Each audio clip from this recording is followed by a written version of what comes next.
In this video I'm going to show you how to change wallpaper on your iPhone.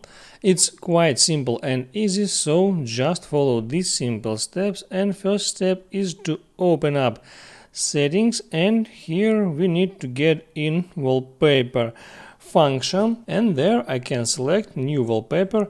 I tap on new wallpaper button, and here I can select between two different types of wallpapers. It's dynamic, it's stills, and it's leaf.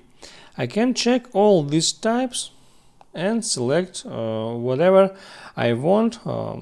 I like this wallpaper, and here I can set this wallpaper. For that I tap on set button, and here in pop-up window I need to select in which of screens the wallpaper will be set, and here I need to select on what exact screen wallpaper will be set up. I can set wallpaper on the lock screen, on the home screen, or set wallpaper to the both screens. Let me select the third option. And now wallpaper was successfully set on the both home and lock screens. I hope it helps you, and before you go, please like and subscribe.